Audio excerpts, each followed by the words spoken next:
श्लोक संख्या 1। श्री भगवानुवाच ऊर्ध्वमूलं मदशाकम् अश्वत्थं प्राहुरव्ययम् छन्दांसि यस्य पर्णानि यस्तं वेद स वेदवित्। भगवान ने कहा जाता है कि एक शाश्वत अश्वत्थ वृक्ष है जिसकी जड़ें तो ऊपर की ओर है और शाखाएं नीचे की ओर और पत्तियां वैदिक स्रोत है। जो इस वृक्ष को जानता है वही वेदों का ज्ञाता है। अर्जुन वाचे। बाबू हिंदी में भी बता सबको, तो आदर्श अध्याय कौन सा होता है? 12वां बोलो। 12वां अध्याय। एवं सतत युक्ता ये भक्ता सांपर्युपासते ये च प्रक्षरमव्यक्तं तेषां के योगवित्तमा।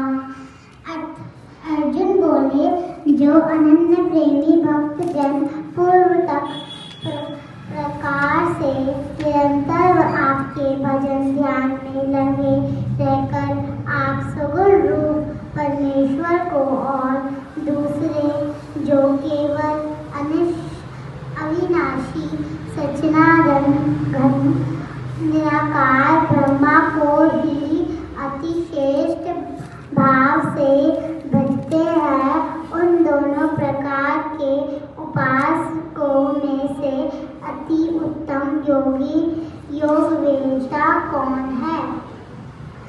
श्री भगवान वाचे।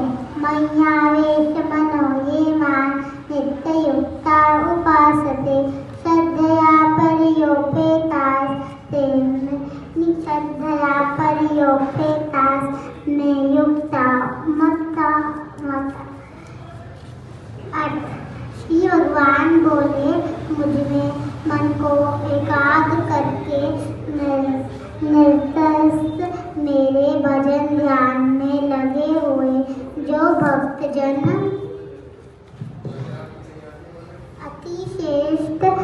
अतिशयश्रेष्ठ श्रद्धा से युक्त होकर मुझ सगुण रूप परमेश्वर भजते हैं, वे मुझको योगियों में अति उत्तम योगी मान्य हैं। बहुत अच्छा, बहुत अच्छा। अच्छे आगे अध्याय के पहले दो श्लोक सुनाए हैं। धृतराष्ट्रोवाच धर्मक्षेत्रे कुरुक्षेत्रे संवेतायुत्सवः मामकाः पाण्डवाश्चैव किं कुर्वन् संजय। धृतराष्ट्र बोले, हे सज्जय, धर्म भूमि कुरुक्षेत्र में एक क्षेत्र युद्ध की इच्छा वाले मेरे और पांडवों के पुत्रों ने क्या किया? यत्र योगेश्वर कृष्णो यत्र पार्थो धनुर्धर तत्र श्री विजयो मूर्ते दुर्गानीति मतिर्मोह। हे राजन, जहाँ योगेश्वर भगवान श्री कृष्ण है और जहाँ गांडीवीर धनुर्धर अर्जुन है, वहीं पर श्री विजय भूमि और अचल नीति है, ऐसा मेरा मत है। बहुत सुंदर। पहला श्लोक जो धर्म क्षेत्र कुरुक्षेत्र